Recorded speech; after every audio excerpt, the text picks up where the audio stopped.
Guys in the studio, Clay Clark, take 417, Ben Carson intro.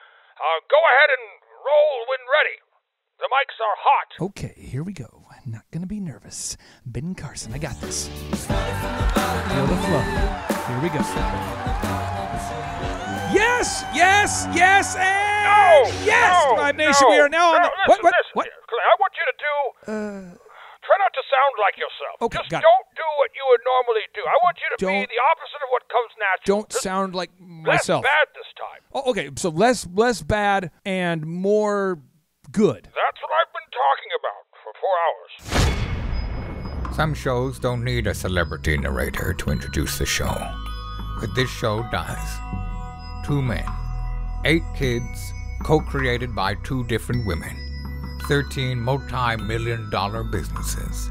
Ladies and gentlemen, welcome to the Thrivetime Show. 3, 2, 1, here we go! Started from the bottom, now we here. Started from the bottom, and we'll show you how to get here. Started from the bottom, now we here. Started from the bottom, now we here. Started from the bottom, now we here. Started from the bottom, Yes, yes, yes, and yes! Thrive Nation, we are in the air everywhere, sharing the truth from the booth with Ben Carson. And for those of you out there who do not know who Ben Carson is, this is the man who is the retired neurosurgeon who has served as the 17th United States Secretary of Housing and Urban Development since 2017. This guy was a candidate for President of the United States in the Republican primaries in 2016, and at times was leading the nationwide polls of the Republicans. But before that, at just the age of 33 in 1984, Ben Carson became the director of pediatric neurosurgery at the Johns Hopkins Children's Center. His life was made into a movie, and he is one of my heroes. This man overcame poverty, and his brother also went on to become a rocket scientist. So today's show is an incredible show, and I cannot wait for you to hear today's interview with Ben Carson. Welcome onto the show, Mr. Ben Carson. How are you? I'm doing very well. Glad to be with you today. Sir, your life's been made into a movie. You're a best-selling author. You've had so much success. Why would you want to become the 17th United States Secretary of Housing and Urban Development? Yeah, I wake up sometimes and ask myself that question. Now, quite frankly, there's a very good nexus between medicine and housing. Because without safe and adequate housing, it's very difficult for a person to develop in any way. So it's a very easy transition. And very frequently, when I was a practicing physician in East Baltimore, I had a very difficult time sometimes sending those kids back home into a horrible environment where there were rats and roaches and lead and mold. And I knew that things were not going to work out in the long run. And now there's an actual opportunity to do something about it. So what do you do on a daily basis as the Secretary of Housing and Urban Development? I mean, what does your day look like? Well, it's usually jam-packed, full of meetings, speeches, interviews, conferences, a lot of travel, going to different sites and seeing what's happening, what can happen, listening to people, working with various groups to try to create safe and decent and affordable housing. Well, one of our listeners, Rick Manning with Americans for Limited Government, he's a big fan of yours, and he's been telling me all sorts of progress that you've been making. But for the listeners out there that are not aware of the progress that you've been making here, could you share with the listeners just the sort of proactive progress that you've been able to make? Well, first of all, I would say please go to HUD.gov and go to our accomplishments section. Okay. And very entertaining, much more than Showtime or HBO. Yeah. But, one of the things that I'm most proud of is the fact that when I came here, there had been no CFO for almost a decade. Wow. Now, can you imagine that with the billions of dollars that flow through here? So, we rectified that situation, established financial controls, It's no longer the Wild West here. And of course, that has a domino effect on all the other programs that we do. And then we've also been able to establish the Envision Centers. We have dozens of Envision Centers all over the country now, and they're just continuing to proliferate. And these are places that allow the multiple services that exist in almost every community to be brought under one roof, and also to amalgamate federal, state, and local benefits for the sake of elevating people, not just keeping people in a dependent position, but actually helping them to be able to climb the ladders of opportunity. And speaking of opportunity, of course, HUD is the lead agency for the opportunity zones, of which there are 8,761, home to 35 million Americans, and being able to bring funding into areas that have previously been economically neglected, and to be able to really change the trajectory of the lives of many of the people who live in those places. You know, one of the reasons that I wanted to take this position is I recognize that our government has, for many decades now, taken a more paternalistic attitude toward the poor. You poor little thing, pat them on the head, we're going to take care of you. Right. And I'm not sure that that's the right attitude. What we really should be doing is saying, why are these people in this condition, and what can we do to get them out of that condition and to become self-sufficient? And that's the way we're orienting everything right now. Ben, you grew up in poverty, and you grew up in Black America, but you've been able to achieve tremendous success. Can you kind of share briefly with the listeners out there that don't know your story as well as I do, how you grew up and maybe how you were able to get to where you are today? Because I want to provide some encouragement for somebody who's grown up in poor Black America. Well, you know, my mother came from a very large rural family in Tennessee, married at age 13. Wow. They moved to Detroit trying to escape poverty. And, you know, she some years later discovered that my father was a bigamist. So there she was trying to raise us all by herself with less than a third grade education. But the key thing was my mother never considered herself a victim. And she would never let us be victims. And whenever we made an excuse, guaranteed the next thing out of her mouth was a poem called Yourself to Blame. And we didn't want to hear that poem, so we stopped making excuses. And, you know, she made us read books, and because we were terrible students. And, you know, she was a domestic. She cleaned other people's houses, but she was really a spy because she was spying on them. She was saying, why were they so successful? And she concluded they were successful because they did a lot of reading and strategizing and didn't sit around watching TV all day. So she came home and imposed that on us. And we were not in any way happy about that. In fact, in today's world, we probably would have called social services on her for abuse. But at any rate, we had to do it. And it had a profound impact on both of us. You know, first of all, I stopped listening to all the naysayers. Everybody around you saying, you can't do this, and you can't do this, and the system's against you, and these people are against you.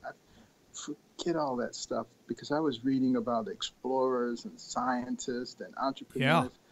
And I began to realize that the person who really has the most to do with what happens to you is you. Amen. It's not the environment. It's not other people. And I just stopped listening to all that garbage and started focusing on what I wanted to do. And that was to become a physician. And nothing really got in the way of that. And my brother became a rocket scientist. A rocket scientist. Wow. Okay. Well, I was a disc jockey, so you would not want me to be in charge of your rocket. Wow. I think everybody listening to this agrees with the sentiment that Black lives matter. I think we all agree that Asian lives matter, that Hispanic lives matter, that redhead lives matter. We all agree with the sentiment of that. But the people behind the organization, can you speak to the organization versus the sentiment of the phrase Black Lives Matter? Yeah, I think it would do people a lot of good to actually go to the Black Lives Matter's website and read about what the organization is. Of course, the phrase is fine. We all agree that Black Lives Matter. But you're talking about a Marxist organization that is dedicated to changing the system under which we live. And people really should know that before they join in any of those movements. You know, a lot of people do things because everybody else is doing them, or they think they know what's going on. And I would use an example, people who fly the Confederate flag. Most of them don't know the history of the Confederate flag and what it was meant to symbolize. If they did, they wouldn't fly it. Having said that, people have the right to do whatever they want in their own private capacity on their own private property. But I would caution people to make sure that you actually know what it is that you're advocating. Brother Ben, I'll know if this is a bad question when you just kind of hang up on me. So I'll try this one here, going a little bit off the rails here. Is President Trump a racist? I've seen absolutely no evidence of it. I mean, what I have seen is, you know, when I've gone to Mar-a-Lago and some of his other places, a lot of the people who work there are minorities, and they love him. Mm. You know, he knows their name. You know, he talks to them. I mean, they love the man. And here's a man who received a special award from Jesse Jackson for opening up economic opportunities for black people in New York. Mm. Here's a man, when he moved to Palm Beach, was on the forefront of advocating that the private clubs opened up to blacks and Jews. Amen. Here's a man who, when he became president, moved the HBCU office to the White House so that it could get appropriate attention. You know, prison reform, opportunity zones, all kinds of opportunities that drove down the unemployment rate for African Americans to the lowest level ever. Same for Hispanics, same for Asian Americans, historic low for women. You know, does that sound like a racist? If it is, he's the worst racist ever. Now, again, I believe President Trump is going to win in 2020, but then that brings up 2024, and I'm just going to give you a tip, and maybe you don't like this tip, okay, because you were my guy going into it. I support President Trump, but you were my guy. What if you run in 2024 and you get kind of a Trump wig? Will that work for you? Is that the look? Well, it would probably garner a lot of laughter, that's for sure. Okay. Okay. Well, just a pro tip, for you, helping Ben Carson win in 2024. Now, a final two questions for you. You're a person who has said everyone in the world is worth being nice to because God never creates inferior human beings. Each person deserves respect and dignity. Could you break down what you meant by that, sir? Yeah, well, you know, the potential of every human being is absolutely enormous. In fact, if you have a normal brain, you can do almost anything. And, you know, we become who we are based largely on the environment in which we grew up and the people who are around us. But the basic value of the individual remains very high, no matter how that turns out. And there's always an opportunity to alter. You know, when somebody has gone down the wrong pathway, sometimes you meet up with just ridiculously horrible people. And I always look at them and I say, you know, that used to be a cute little baby. I wonder what happened to them. But they're redeemable. And they still are valuable human beings. And when I say, you know, Jesus died for everybody, he did. And he loves everybody, and he has said to us we should love everybody and leave the judging to him. Sir, my final question here. You're a doctor. I'm certainly not. But I have this theory I've been working on. I've spent a lot of time on it. My theory is this. If the economy is shut, then businesses probably won't be open. That's kind of my deep thought I've been working on for a while. If the economy is shut down, then businesses probably won't be open. Do you believe that we should be opening the economy right now? How dangerous is the virus? I'd just love to hear your expert opinion. Well, we've learned an awful lot about this virus over the last 6 months or so. And I think one of the things that we know is that we can impact its spread, you know, by personal hygiene, washing our hands, wearing of masks, social distancing. So we also know who are the people who are most vulnerable to it. So armed with that knowledge, we absolutely should be orienting ourselves toward reopening the economy, because a lot more people will die from poverty than would ever die from the virus.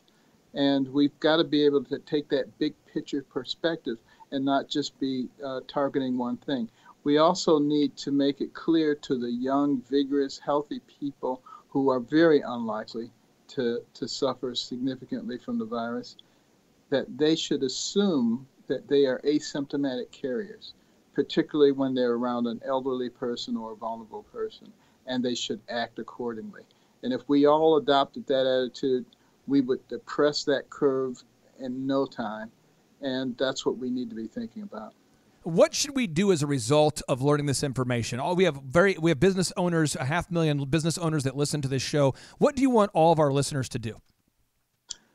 I want them to, make sure that, like I just said, they assume that they are carriers, and they teach that to everybody in their environment, how you should act. That's very, very important, because that will give us an enormous advantage.